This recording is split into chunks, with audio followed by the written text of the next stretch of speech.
live now. Hey, y'all. Welcome to... Yeah, you can come sit.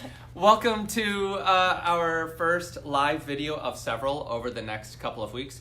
I am Jordan Woods Robinson, head honcho at Book from Tape Acting Studios. And I'm Claire Lopez. I'm the Director of Education and Outreach. So we're super jazzed to be here under the circumstances and to be connecting with as many folks as we can today.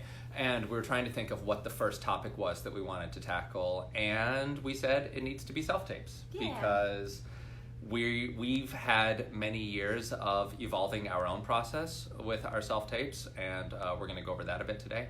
And we are also knowing that many folks are going to be staying home and using their own self-tapes now. Yeah, we totally know that trying to come to a studio right now isn't ideal for everybody, so part of our goals here is to kind of show you what we have going on in the studio, how we got to it, and so you kind of know what the goal is and what you're recreating in your home studio, right? Mm-hmm. You have some understanding of the choices that were made in our studio, and you can try to aim for that as your goal in your own way in your own home studio. Yeah, and I mean, full disclosure, some of the tech gear that we're talking about in the studio is expensive. If you wanted to recreate this, just to be transparent, it'd probably be about $3,000 in order to with one of our studios to be able to recreate that for yourself, right? So we're going to go over that, but we're going to talk about why we're using that technology.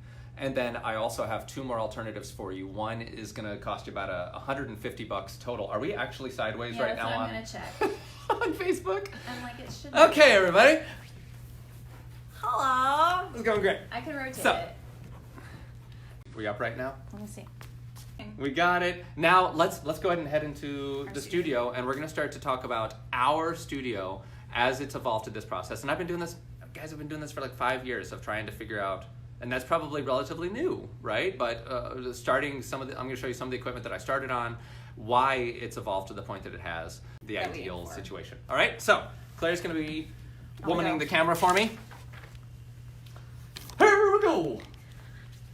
Adventuring forth, following Jordan Woods Robinson, head honcho and owner, into our new studio space. Welcome, taping room 1. Okay, so step on in, because one of the first things I want to tackle, one of the most important things to me in any taping environment is sound. And I don't know if you could tell by just walking the camera into the room or not, but when you're here, there is a huge difference in sound. Everything is just focused on me. We've got these acoustic panels up. This is diffusion, right? It scatters the sound when it can't be absorbed. Because one of the main sources of echoes, one of the things that makes a room sound bad is when you have two parallel hard surfaces facing each other, and sound bounces off one and back and forth, and it literally turns into an echo chamber. And then when you also have hard surfaces on the floor, if you have a hardwood or tile or linoleum floor, and if you have a low ceiling, it's just a constant pinging of different sounds, right? And so that's when we start to hear echo.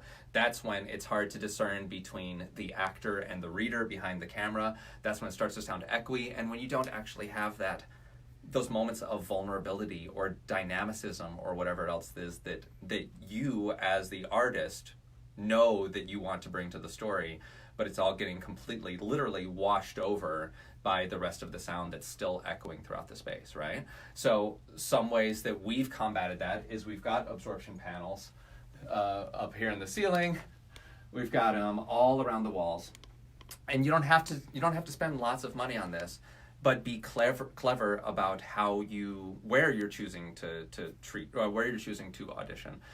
If you're in a room, if you have a bookcase that you can set up on the wall that is no longer just so it's no longer just a flat wall, but to have a bookshelf where you put different layers of books in there, where you can have maybe put a couple stuffed animals in there, right? Have some softness, have some hardness, so that the sound is either being absorbed or it's being scattered and not creating a direct echo.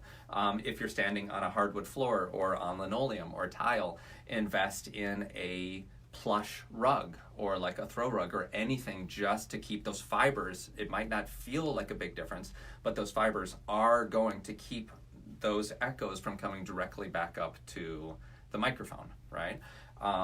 Anything else in the space, a lot of voiceover people will record in a closet, specifically because the sound there is no sound except for the sound that's coming out of my mouth. And the clothes are actually nice absorption too. Yes, the clothes absorb everything around you, so that now the microphone is only picking me up, so that when the engineer goes through later, they have a relatively raw and dead sound file, to which then they can add their own recording or their own reverb or EQ or anything else, right? But that's one of the main things for me. Now let's talk a little bit about lighting. So Claire, do you want to? I'm trying not to wash out with all the light happening. So let's talk one light at a time. Let's start with our backlight. Okay, so we have this backlight. And you may ask why. Why, Jordan? Great question. The backlight is here to actually accentuate the wall. It's here for two reasons. One is, well, you can see, as I get closer to the wall, you can actually see my shadow, right? But then if I get closer to where the light is, I have the light is actually dispersing that shadow, so that as the light is coming on from me, focusing on me from the front, this light is working to erase any of those shadows behind me, right? Which is that just ends up looking like a little bit of a distraction, and sometimes just a little bit of a unprofessional or slightly amateurish thing, just to have lots of shadows behind you, right? Unnecessary texture. Unnecessary texture. That's a nice way of saying it, right? The other thing that we've been playing with here, and this is a recent evolution, is I really like the idea of just pointing out, hey, there's a back wall here. Yeah, we're in a taping studio, right? And just being like, that's its own thing. Forget about it. Now you're just focused on me, right? I'm not trying to cover up anything. The goal is that we don't have any distractions back here. We're not in a living room. We're not in a bedroom. We don't have a painting behind us, because at any point, if that casting director stops looking at you and starts looking over your shoulder, be like, did they get that at Costco? Right? You've already lost. They have become disengaged just for a matter of seconds, but it has distracted from your audition and from your opportunity to show them everything that you wanted to show them, right? So this backlight is here to actually allow the actor to draw more focus and to come forward, right? Another way that I've seen it happen and that I used to play with it is to actually turn the backlight around so it's just hitting the back of my head, right? And we can show you a little bit of what that effect is. Yeah. Now it's a little washed out because of our phone setup that's streaming here. Can you tap on me? Yeah, will that work? Yeah, that's what I'm doing. Yeah, so we can kind of see a little bit of like highlight from behind Jordan right now. And it's really subtle. But also, viewers, note this as well, that the smartphone, the iPhone, thinks it's smarter than us. And so just by me moving a little bit, the iPhone tried to correct it, but then it ended up messing up the color balance in the room and the light balance in the room, right? Even though this is an HD 4K filming phone, it's still going to have some of that effect and distortion that we don't want to have happen. It's trying to be smarter than us. So if you're ever doing a self-tape and using the native camera app on your phone, it's more than likely going to be distracting for the self-tape. Okay, so we're going to come back to that in a little bit. But this is a nice thing, and I still use this occasionally, but just have a little bit of texture right here, especially if the person is supposed to look a little angelic or something, just a little bit of a hint of heightenedness or of fanciness, right? But for the most part, we keep that turned around toward the back wall. Can you talk a little bit about separation? Yes. Of what the separation of the actor body from the wall. Can you see my feet here? Yeah, kind of. I'm wearing my socks. This, which I love to do in the studio. No reason to wear shoes when you're acting. There is I've got about 5 feet of separation between myself and the back wall right now, and then I have another 4 feet of separation between myself and the camera. Not everyone has this much space. I totally get it. There are going to be times when you're here and you're going to have shadows. That's it. Don't worry about it, right? You're not going to do anything that is going to mess with you. It's just if we can remove some of those distractions, then all the better, right? But this just allows for the light to get even more focused on me and the actor, and to just forget about that even more. The camera naturally starts to blur out that background just as the human eye would.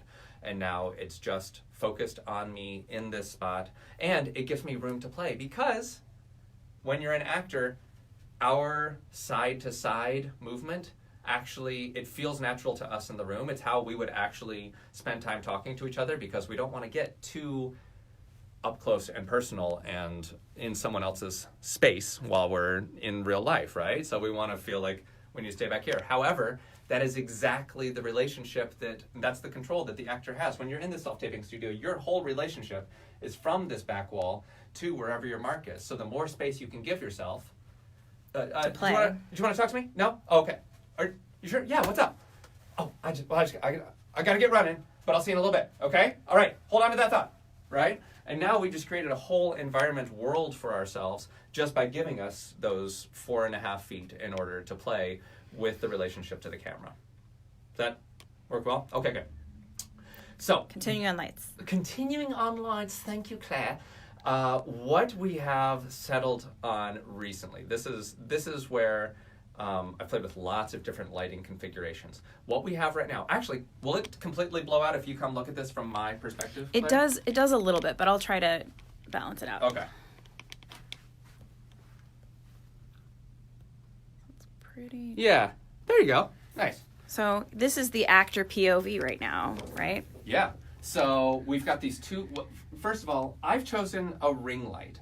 Not a lot of other taping services offer this, and it offers a very natural glow and normal. Because if we have the two lights on the sides, we inevitably start to see shadow on one side or the other, right? Whereas this, even on its dimmest setting, just allows for a little spark behind the eye, and it allows for that natural glow to continue to hit the actor's face from the front. As to avoid washing out too much, I'm going to just rotate ourselves around again. I'll try to do it from the side maybe. We'll see what happens. So these lighting kits, these are not expensive. These are from Amazon. They really are. And we'll post a link to our blog post of all of this equipment with links to it. You can go check it out. You can find alternatives. You can get exactly what we have, whatever you're comfortable with. Each of these do have settings to be able to turn off up to 5 bulbs, right? So you can go through and control depending on skin tone or proximity to the actor or any of number of things. Even scene, there have been times when we're filming a dark and dramatic scene and we will intentionally put shadows on one side of a person's face just to give them a little more grit, right? You can play with that. There really aren't any rules for this as long as it's not distracting, as long as it is clear and as long as it's continuing to tell your story, right? So we got the two lights there on the actor, about 45 degrees. Here's something that's very important, is the center of the light should be at about eye level of the actor. If it gets too high and it shines down, we end up looking a little bit younger, which in certain situations can be good. However, most of the time they just want to see you as you are. And if we get too low of the actor, we get two things. We either start to focus on the shirt more than the face, because now the shirt's getting all the light, or the light hits the cheekbones and then casts dark shadows under your eyes, so you end up looking older, right? That's not what we want. Not what we want, unless you are using it as a tool. It can be a storytelling device. However, for the most part, you want the center of those lights right to be at eye level. Same thing with the camera. Camera should be right at eye level, or maybe slightly higher, maybe like the back of the camera is at eye level. So you get a slight tilt because of the conical nature of the lens. It's a curve, right? And so sometimes we end up looking more natural. Depending on the actor, you end up looking more natural on camera if it's slightly tilted down toward you rather than being completely flat on. So that's something for you to experiment So with. these two lights in combination with our backlight is known as the 3-point lighting system. This is a really standard lighting practice with lighting designers and production companies as well as taping studios. So this is not an invention of book from tape. This is an embracing of a standard that is in the industry. The ring light, however, is a little bit of a like plus thing, and Jordan's already talked a little bit about that.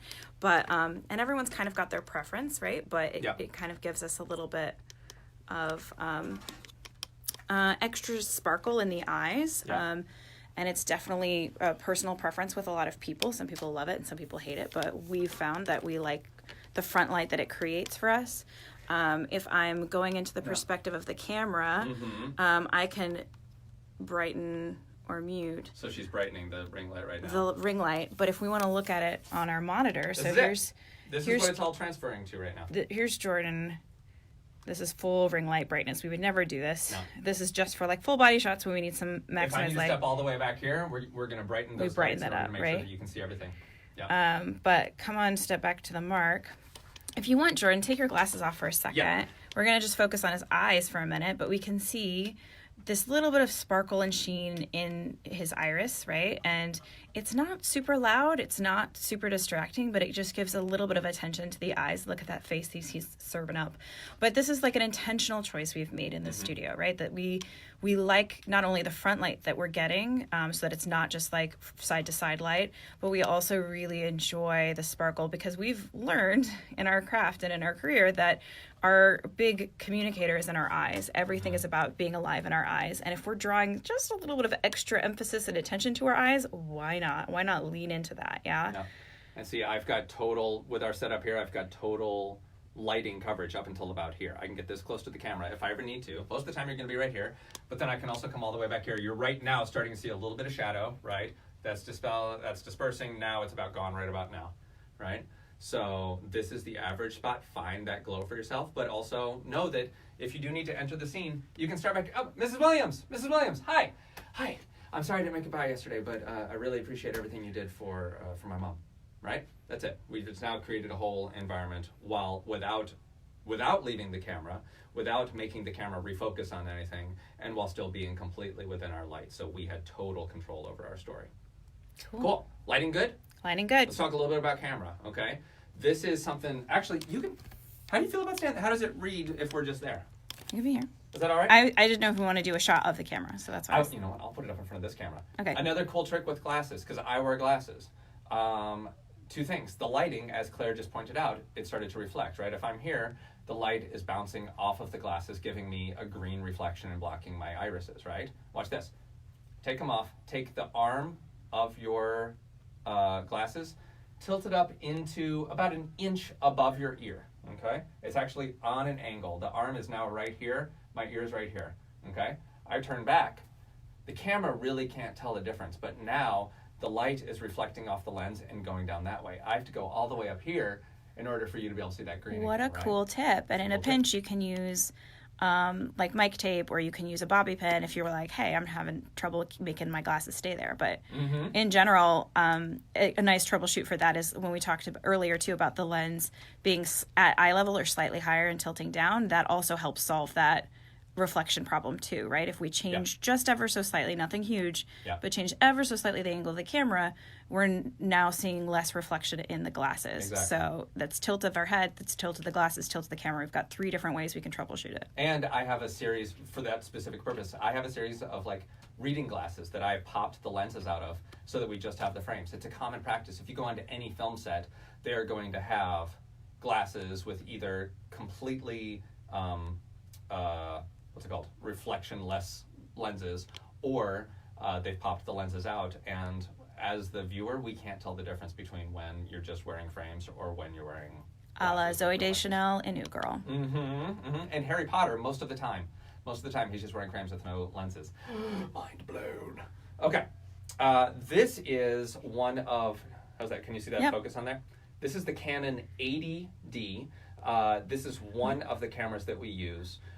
Actually, the one that we're filming on right now is a 90D. It's the evolution of this one. It's got a little more resolution. It's got a couple more. You can see that it's actually focusing on one of my eyes. If this eye is closer to you, it's got that little square around it. And then if I bring this eye closer, it focuses on that one. So it's always in laser focus. But both of these cameras, both of them, have 2 dual focusing systems.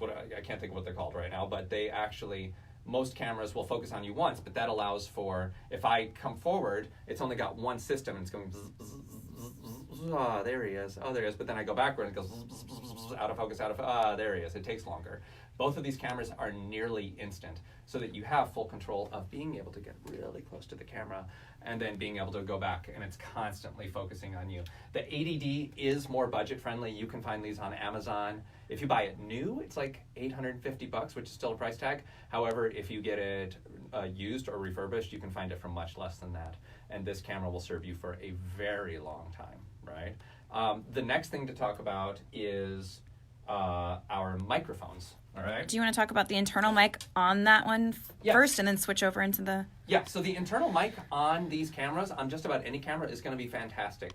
The one thing is that it is omnidirectional, meaning it's picking up sound from the entire room. So that also means that my volume is going to be just as loud as the reader's volume, except they're only 1 foot away from the camera, whereas I'm 4 feet away from the camera. So now the reader's louder, and also it's picking up echo bouncing off of everything all around you. So if you've troubleshot all of your sound treatments, if you've troubleshot everything you can with like trying to ask your reader to step further away, and you're still finding that you're having some audio issues, you can invest in a shotgun mic. And a shotgun literally means that it's pointed one direction, and it's only gonna pick up what's in front of that one direction. We've used a number of different shotgun mics. First, I'm gonna start with the one that I do not recommend. And this is important because it's one of the cheapest ones, right? This is called the Rode Video Mic Go, G-O. And it looks, it's a shotgun mic. If you take off this wind filter, it's just a microphone pointing straight forward. It only picks up whatever's in front of it. However, this specific microphone does not have an internal battery. So as soon as the camera battery starts to get low at all, you get lots of extra noise and hiss. And it's actually more distracting to your video than it would have been if you were just recording in your echoey room. And unless you've got a resident sound guy with earphones listening, letting you know when that's happening, you won't know until you finished your self-tape and you listen back and you're like, oh, wait a second. Oh, wait, I just ruined a take. Which happens, it still happens to us all the time too, because none of this technology, it's hit or miss. It can just crap out on you at any moment, unfortunately. But the investment means that you'll be able to get more out of them. This is one that I do recommend, also by Rode. This is called Rode. This is the Rode Video Mic NTG. It's newer, and it has a built-in battery system. It still plugs into any smartphone or any camera, just with the standard 3M headphone jack, right? 3.5 millimeter. The other thing is that I really like about this one, can you see that? Give it a second to focus. I don't know if you'll be able to see it just likes your face more. But no. Well, thank you. You can, with this one, you can manually adjust the input. So you can actually, with a dial right here, if you have a really quiet scene or a really loud scene, you can just tweak this just a little bit to say, hey, don't freak out when I get loud. I'm going to turn this down just a little bit. And it still blocks everything else in the room. Whoop. Oh, camera went to sleep. Yeah. That happens too. We're back to me. Okay, it still blocks everything else in the room while allowing just you to be the main focus. Now, this is one of my favorites. It's a little bit more expensive. It's about $300, okay? But this is called a Sennheiser, and it's a dual shotgun mic. So this focuses in one direction. This has actually got two shotguns that are focusing in two different directions. And think about this. As an actor who wants to have full control over their domain and everything, if it's picking up audio in both the left channel and the right channel, that allows for me to move around throughout the room, and the microphone is reflecting all of that. So, right, if you're watching me move to one side of the camera, then the sound too is going to travel to that side of the camera, as opposed to smartphones or the other microphones that we've discussed today. They're only going in mono. So even if I move, it still just sounds like it's coming from center. And if you got a three-hander scene where it's three people in a scene, you're one character and there's two characters, and you're speaking to each one of them on either side of the camera, it's actually going to help your sound as your voice and your body and your face points in the direction of your invisible scene partners on either side. Right. Great. So is there anything that I'm skipping out on here? Have there been any questions that have come up? No questions. We're just kind of checking in. What's the name of the dual shotgun again? Oh, it's called Sennheiser. This has also got a link in the blog post that we will post in the comments. I got all these on Amazon. I love this, right? Some other folks are sold on the lapel mics, just being able, as you would on any set, having a lapel mic that comes up to here. Me personally, I'm not as sold on it. I think it does unnaturally sound too close to the actor in a self-tape setup, right? If we don't have an engineer there, somebody to mix it for us, all that other stuff, I find that it does just get, we miss out on too much of the room, right? And for me, my opinion is just a little bit distracting, right? And do we notice any kind of distortion with the reader if they're not on a lapel mic and you are? That's the other thing. Some other taping studios will have both people on a lapel mic, and then they go through and they mix it later. So it's also just a lot of extra work. So if you can find a shotgun mic that works well for you, then it is for me, the simplest option without without investing in lots of other equipment. I think if you want, we can start moving into the other space. Okay. And we can continue to talk about spacing and other self-tape rigs Groovy. and things like that, but we can... Do you want us? I have one thing that I want to grab. Do you have? You want to start that conversation, and then I'll be 10 seconds behind you. So we're gonna just go for a little walk, my friends. I know it's not as interesting as seeing Jordan's beautiful face, but we're gonna just set this camera back up to where we were and where we started. We're just gonna point it this way. Hey guys, welcome back to our group space. So a couple things that we didn't chat about in that space, but we wanted to kind of just keep things moving. We talked a little bit about the spatial distance between the actor and the camera. We talked a little bit about eyeline. It's really important to have the camera at the same eyeline as you.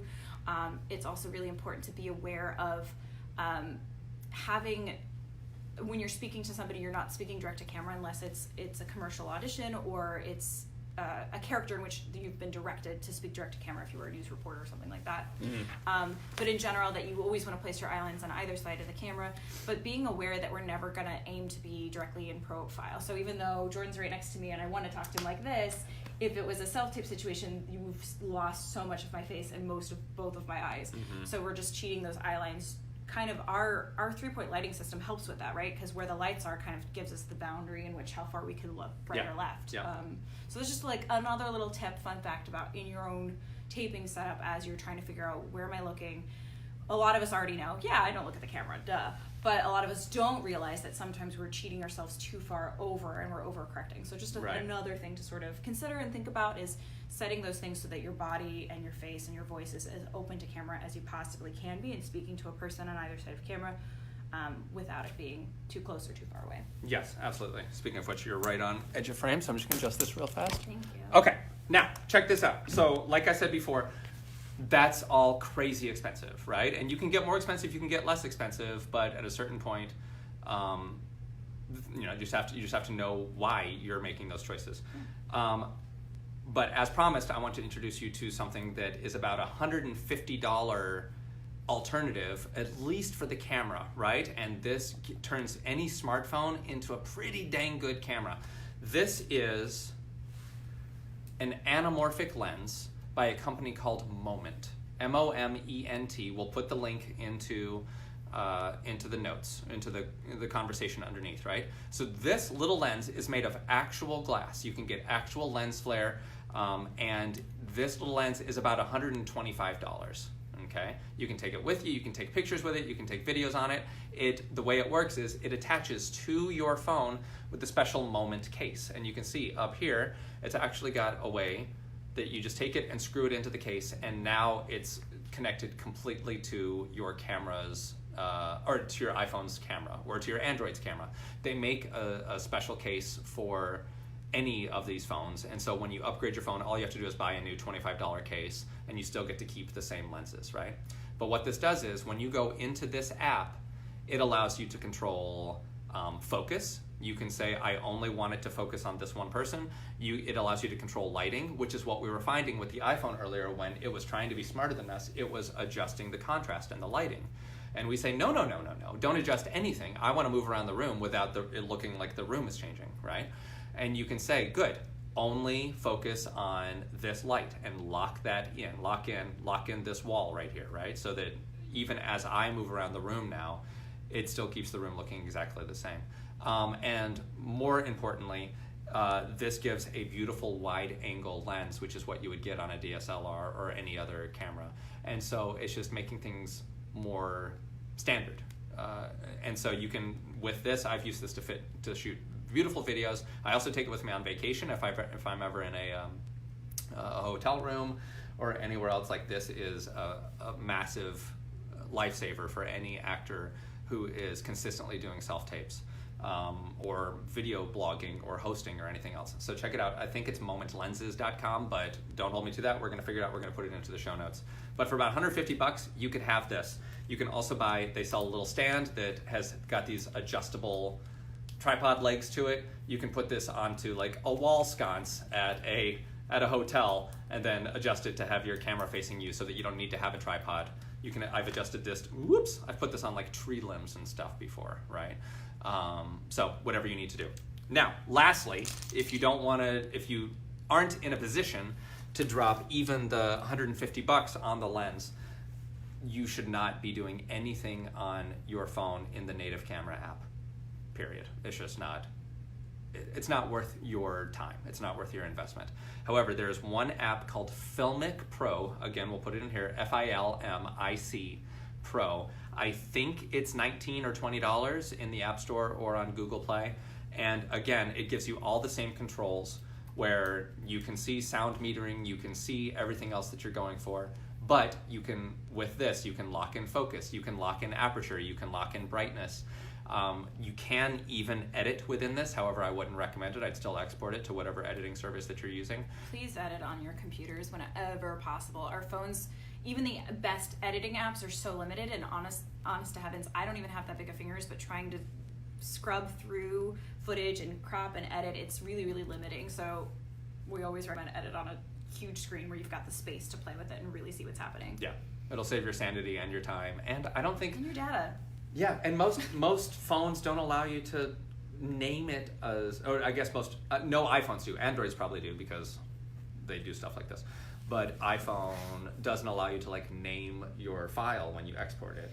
So you still end up with image1493.mov. And rendering it can be challenging, and if you ever have to change the sizes, because sometimes casting directors want a specific file size, and you're just really, really limited. So whenever possible, have something, even if it's an iPad, something that's larger that you can work with than your phone. And guess what? Here's a clue. If you get that taping room right, you don't have to do any extra work in the editing program. You don't have to go in and adjust lighting or adjust sound or anything like that. If you get that room right, then all you have to do once you put it onto the computer is cut off the beginning where you go, and cut off the ending where you That's go. That's what we all do before our own self-tapes. And then cut off the very end where you go, I don't know, I don't think that was a good take, right? And then if you cut out those things and just send off the rest, then everything's going to look and sound perfect without adjustments. Another really quick fun tip in terms of tripods. So the tripod we're filming this on right now is like a $25 Amazon tripod. You can switch it out to hold a camera instead of a phone, although because it's like aluminum and very hollow, I wouldn't recommend it. Once you've started to spend upwards of $500 on your camera, you should be prepared to spend upwards of $50 to $70 on your tripod. It makes no sense to spend $800 on a camera and then $25 on a tripod and hope that it lasts, right? It's just not worth and if you're tall, most tripods they're not really tall for that much aren't tall enough anyway. But I will say that if you are using something like this, there's a lot of ways to rig it, right? I all the time will put it on my ottoman so it gets the right height.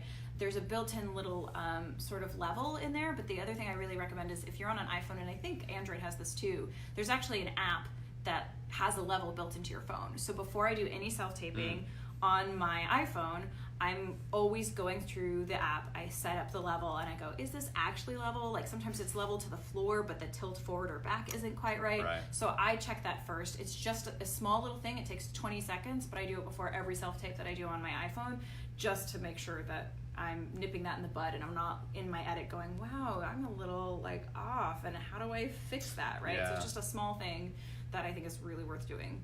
I think that's great. So let's move on to the second. We're going to talk about common pitfalls that we see in self-tapes and also share a couple stories of personal experiences with our own self-tapes. Then we're going to get into a Q&A. So here's what I think could work. Will you share your story about your self-tape? And then maybe you can start perusing some of the comments and grab some questions while I talk? Okay, so my first self-tape ever was over a decade ago. It was before, I'm old. It was before self-tapes were really common. It was part of a screening process to get into a conservatory program. This just wasn't a thing that was happening. No. I did have a shot in a professional camera, so that was cool. But I had no idea what my framing should be. I was way too far.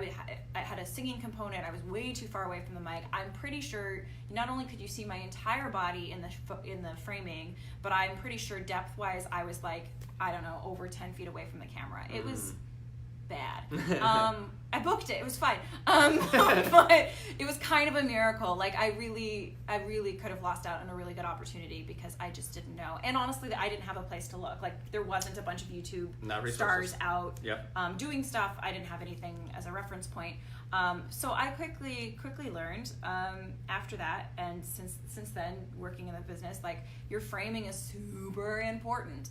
So many times either we see people filming in portrait mode, which we have to do for live videos apparently, but not in a self-tape scenario. Real life, yeah. Not in real life. It should always be landscape, and there's a reason for that. The main thing is that we already know that when we watch a movie, when we sit down in the movie theater and watch a film, it's filmed that way. That's how actual movies are filmed. And when you film in portrait, it creates those like black bars on either side, and we just see less of you, and we're not able to see into the scene. Yeah. And just like a headshot, we want our face to be taking up a certain percentage of the frame. We want our eyes to be in focus, and we want to be able to connect with you as a storyteller, and we can't if we see all of this negative space around you, right? So we just want to minimize that negative space. Our general framing is a medium close-up, right? And different people have different opinions of what that looks like depending on people, but ideally, yeah, it's that mid-chest to like an inch, a half inch above the head. You can give yourself wider framing if you're comfortable in your editing skills to crop back out and get it a little bit tighter, but in general, that's what we aim for. If you're not sure where mid-chest is, I say start with your armpit. That's a really good point of reference. We see collarbone, we see part of your chest, but it's that our focus is on the face. So that framing thing, apart from just like the space of the camera from the body, that's huge, but more importantly it's seeing that, because if you've got a good camera you could be farther away and zoom in and it's fine. But if you don't know that framing, that's hard. And I think the second part of it is that angle of the camera to the eyes. That's a huge thing, right? So many times I see people, there's a lot of like really cool things happening on the internet right now with like self-taping challenges and monologue Mondays, and it's really awesome to see everyone's work, but it's really limiting when you see the camera and it's looking up at you and you've clearly set it on a desk and you're acting down this way, and it's just really distracting and confusing and it's off-putting for your audience. So it's really important to have that camera right at your eye line, the lens is right at your eyes, if not just a little bit higher, like but an inch, but half an inch. There's not a lot of wiggle room, right? And again, if you're filming from above, it's also really distracting. It's really strange, like looking up. And just distorting. It makes your neck look unproportionally large and your head look unproportionally small, just like weird stuff, and it doesn't end up looking like you. It's just not helpful. Yeah, so in a pinch, like medium close-up framing, camera at the same height as your eyes, you're looking on either side of the lens for your focus, and making sure you're in that landscape mode, but all those things are super important, along with the things we've already talked about with having that plain background. The main goal here is just that the focus is on you. That's really, everything comes down, you can summarize everything we're talking about here to say the goal here is that there is nothing getting in the way of the story that you were telling. If there's something, there's lots of rules that can be broken or bent a little bit depending on the situation, but at the end of the day, it has to be serving. We will break them. We will, but we're here to serve a story. So at the end of the day, this kind of applies to headshots and everything else, right? If it's serving the story of you, if it's communicating and we're able to see into you, cool. But if we're hearing noises, if we're seeing stuff in your background, if we're looking up your nose because the camera angle's weird, like all of those things are distracting from your performance in the story that you're telling. So that's where all of these things kind of come from. Awesome. Thank you. Go for it, All right, so Claire's going to look for some questions. We're going to get to some Q&A. So now's the chance. If you have a question, if you have a comment, if you want something for us to talk about, please just add it to the comments right now. And Claire's going through and starting to gather some stuff. So now I want to completely contradict myself, because at a certain point, like, don't worry too much about your taping setup, because here's a story. So I know two very good friends who were auditioning for The Walking Dead. Okay, they were auditioning for the same role, and one person got their audition and went out and hired a whole production crew to actually like do this scene in an alleyway where they got hijacked, and then the people held them at gunpoint and all that stuff, and like they edited that and they sent it off, and it looked good. And then another friend was in a hotel room and had their phone holding it in selfie mode, and they were talking to just off camera, but they were literally holding their own phone as an eyeline. Guess who booked it? The selfie person. Thank you. I don't know. It's a rhetorical question, but we're in this. I'm like, I Hey, hope that's everyone. clear, but it was the selfie person. So like Yeah. at a certain point, like if you're the right actor for the job, you're gonna book it, no matter what. No matter if you screwed up your line, no matter if the lighting was distracting, no matter if blah blah blah blah blah. And so you can have a terrible audition and still book it. You can also have the best audition and not book it. And each of those things are completely out of your control, unfortunately. Yeah. The two things to think about there is one, we're in the business of setting ourselves up for success. So if there's something within your control, i.e. your setup and your preparation, that you can do to make it the best thing you can present, like please do that, right? Yep, that's what you have control over. For sure. And then the other side of that coin is, this is like more of a mindset-y thing, but I think still really important and valid when it comes to self-tapes, is like, I personally am of the belief that like the things that are for you will be for you, right? Like, so it's why sometimes when we're not in the best of circumstances, we come in and we're not off book because we got a new script change, which I've had happen to me. Like a new script change happened to me that day on set, or other stuff happens. And you can still book it or still make it successful, and it's because if it's the right thing for you, it'll work itself out. So I think coming into your self-tape with this, like, I'm going to control what I can control, I'm going to be prepared, I'm going to set myself up for success, and then also I'm going to let myself off the hook for worrying about how well it turns out or what it is today, or trying to recreate anything that I aimed for it to be, because at the end of the day, if it's for you, it'll happen. And your job is to show up and tell your story, and like, it's not your business what they want to do with that. If they want to incorporate it into the film or not, it's like, that's not my problem. It's not my job. My job isn't to cast the project. Your job is to show up and provide options and give you an option and be the potential solution to the problem that is their casting puzzle. So I think there's some value there. Correct. So do we have questions? Okay, so one of the questions, Olivia Hill, yay girl, hey, thanks for watching. She was asking if we're still filming this weekend or are we rescheduling. There's two answers to this. One is in correlation with Orange County Public Schools, all of our classes are postponed for the same length of time that they're postponing for their spring break, so we aren't having any group classes out of respect for like withholding this like county-wide decision that's been made for businesses. However, we are still taking appointments for tapings. And this is like a one-on-one thing, right? You're not in a room of like 40 actors. It's you and me, or you and Jordan. And we've got Purell everywhere. Everything's Claire bought real. so much Purell before all of this happened. I don't know how I know. So yeah, absolutely. If you have a self-tape that you want to do, we will tape you. We're still open for business in that regard. We're also offering Skype coaching, and we're offering a discount right now on any Skype coachings that you want to do. So if you're like, hey, I don't feel comfortable being out in the world, but I would love someone to read lines with me or to prep this audition, like we're happy to do that. I worked with two folks this morning. One was looking for a new scene to put up on Actors Access. So what we did was we used this this time to go over scenes and to start working on them, and then in the future, in next week or in 2 weeks, then she's going to come into the studio and we're going to put it on tape, right? But we didn't have to have that one-on-one in the room time in order to do that. And then I've got another person who I do work with every week in the space, but now we are focusing on script analysis more so than like exploring on our feet, and we're focusing more on the industry, and we're focusing more on making sure that his Actors Access and his website and everything else are all up to date, so that when we do hit the ground, then we're off at a full sprint and there's nothing holding us back. Okay, so we do have one other question, and it's about wall colors. And so the question is, like, I saw you have blue, do you change our colors or whatever? So there's so many answers, and I think this can be unpacked in many ways. But one is, yes, we have our light, like, eggshell blue, and that's been, like, our color for a real long time. But we also have the color option of, like, this, like, slatey gray. And some of that is for... we want to make sure that whatever background we have is not a distraction, right? We're not blending into the background, but we're also not, the color isn't pulling focus away from us, the actor and the storyteller.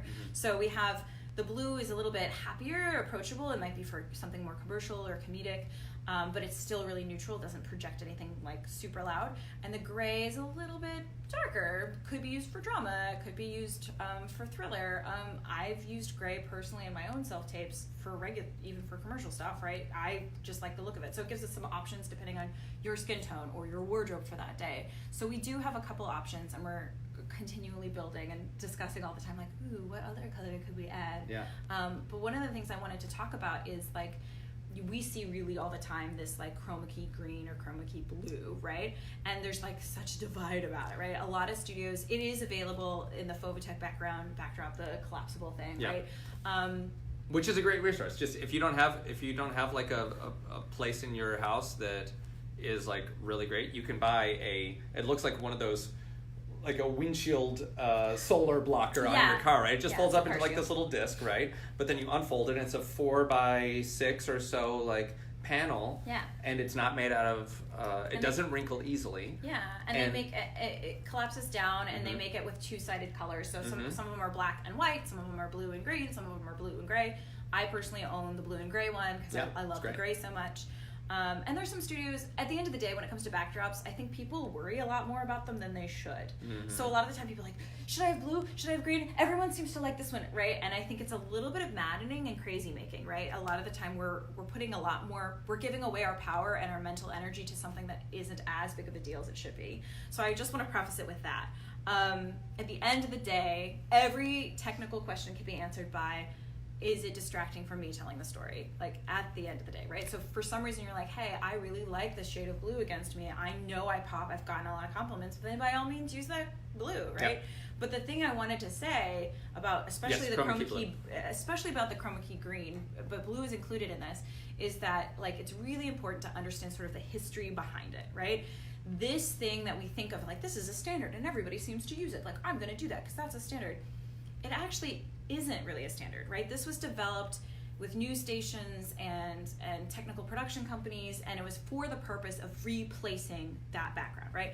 We have this chroma key green not because it's flattering to the skin, not because it looks natural, not because we all look great against it. We have it because it's the loudest color that we possibly can have that no one will ever look like in their skin or in their clothing that we can replace digitally, right? If you're not working with a special effects digital artist to replace your background, which for your self-tape you really shouldn't be, even if you can. I know I've had that question, like, really? I have the capacity to do this, can I do this? And I'm like, please don't. No. Like, I want the most amazing stellar thing about your audition to be you and not how cool your technical skills is replacing your background. Yeah. And that's me when I'm casting projects. Anywho, that said, so the purpose of this green was never for it to be something that people look at and go, wow, that's a great color green. It was never meant to be looked at by the human eye, ever.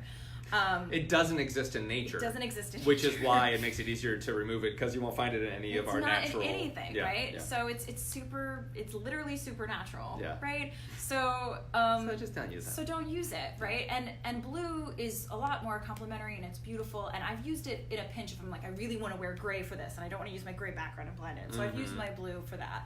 And I think with the right lighting, you can soften it a little. But the blue isn't too far behind the green in its like a naturalness, or in the fact that it was never intended to be used for the purpose that it seems to be used right now. And there's some studios who are like, this is what we use because this is what we have access to, because they're small home studios that are like somewhere in between your home studio and what we offer, right? There's some studios who are like, I'm a one-woman show starting my own small business and this is what I'm doing, and it's fine, it's okay, but our goal is to give you like beyond fine. And if you have any say or control, I personally, if you're going online and getting your own backdrop, I lean into that gray. White I think is too stark, and unless you have a lot of good natural light, it's gonna create weird bounce stuff, and depending on your skin color, it's gonna be strange. You might be washed out by it. Black is equally problematic, unless it's a drama or a very specific choice. So I personally feel like most casting directors request a light blue or a light gray. So that's what we've noticed. Obviously there's going to be different industry trends in different markets, and if you're like, hey, I know for a fact this casting office uses this, so I want to use this color because that's going to be what they're used to seeing, fine. Sure.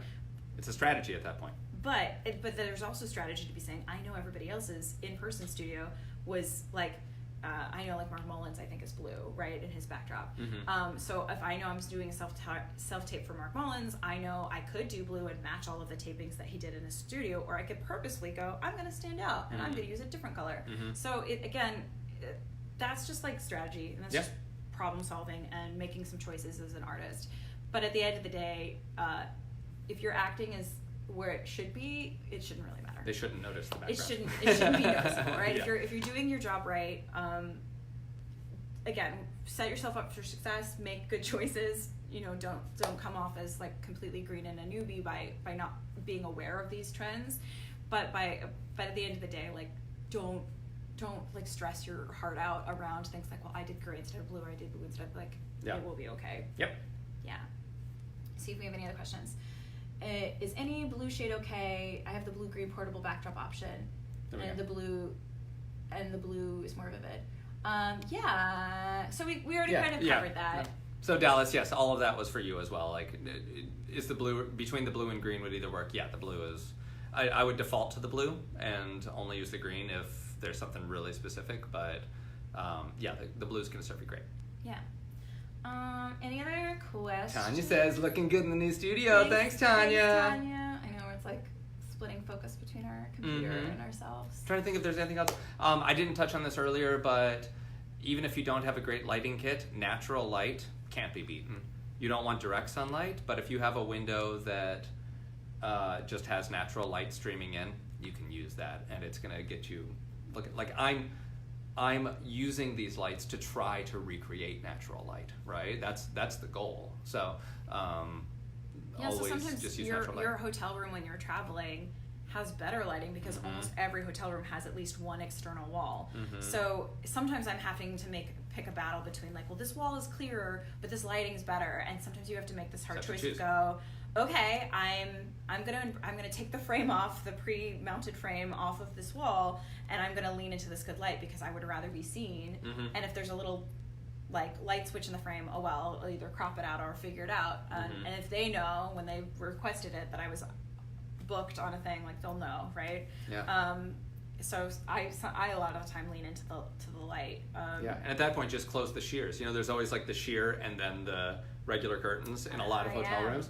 Just close the shear so it's not direct light; it's diffused.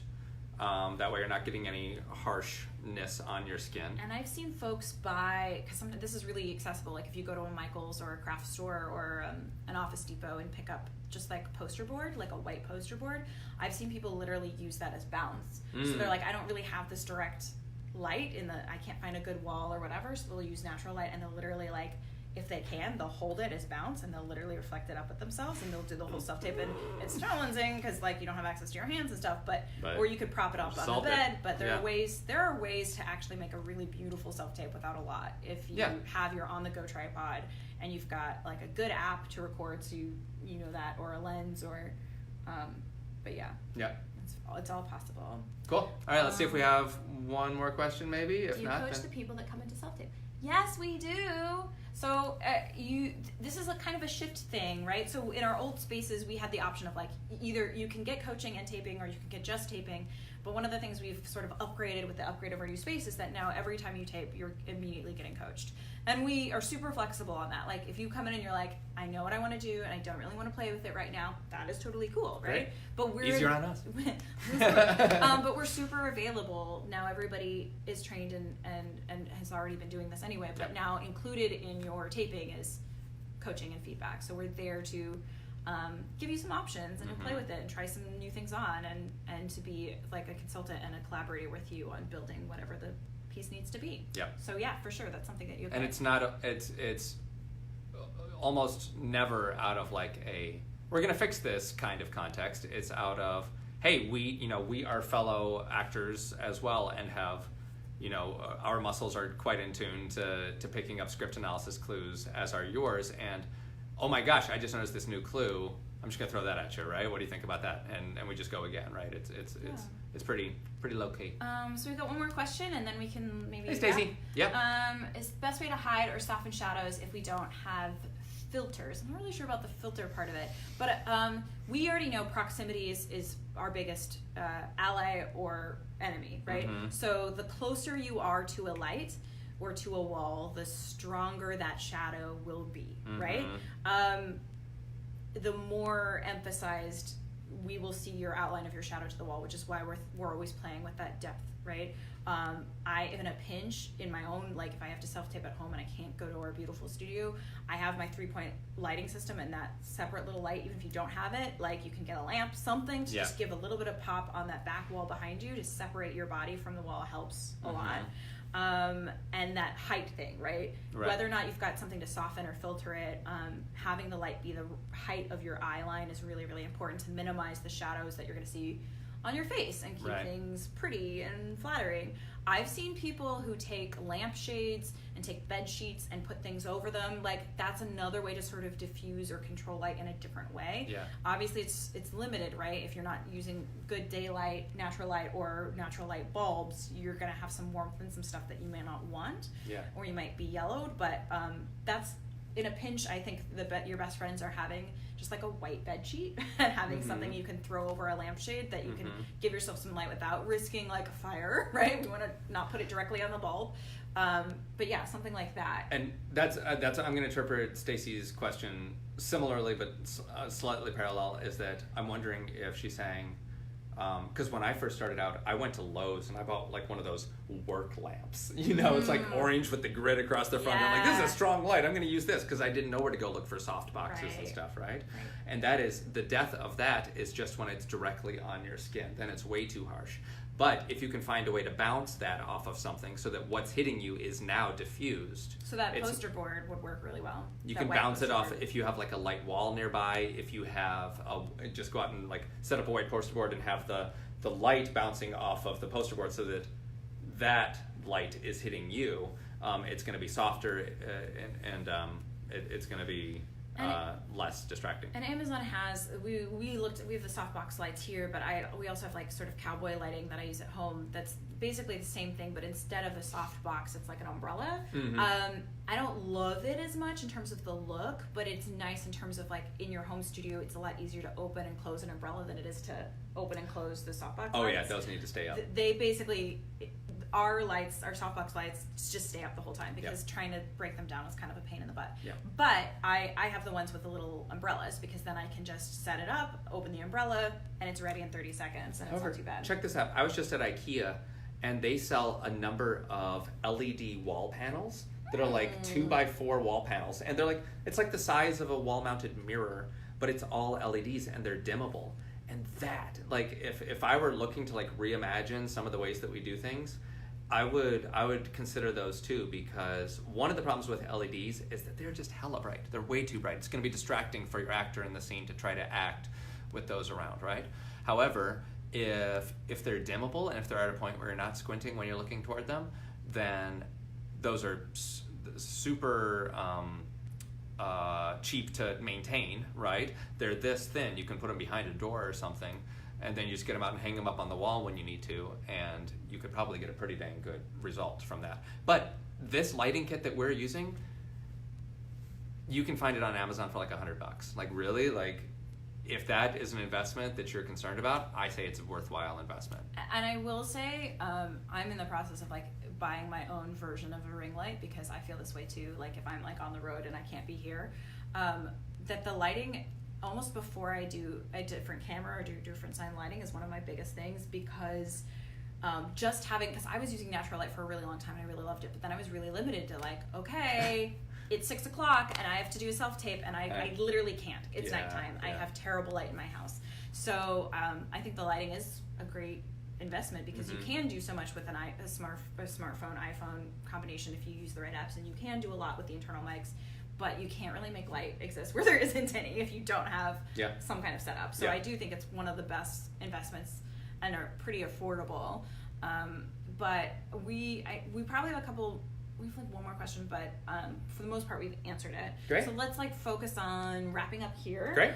The good news is that this video is now alive, and once we click finish, it'll be here for replay, and we're going to continue to monitor. So throughout the rest of these next few weeks here in March, we're going to continue to monitor these things and come back. So if you're watching it on the replay, just do a hashtag replay, ask your question.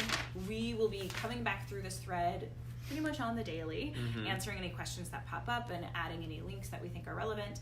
But our next few videos, we're going to focus on different things. So every day we'll post something, an infographic, some information, a blog post. We'll start threads where you can post things for feedback. And then the next time we do a video, we'll be able to unpack like what we found and what the trends were and how we kind of start evaluating that. So that's kind of our goal here. So thanks for joining us on the Facebook Lives. Feel free to give us a buzz. We're happy. We're around. We're here. We're not going anywhere. We haven't gone anywhere. I live here now. We live here. So if you have any, it's okay. If you have any comments or questions, you know how to find us on the interwebs, and let us know if you have anything else that you're interested in learning or discussing here with us. We really want to be offering stuff that is valuable to you. So if there's something that pops up for you that you're like, I love a Facebook Live on this, let us know, and we'll make that happen. Yeah. Cool? All right. Thanks, y'all. I got to figure out how to turn this off now. I think you just press finish. Okay. Bye. Bye.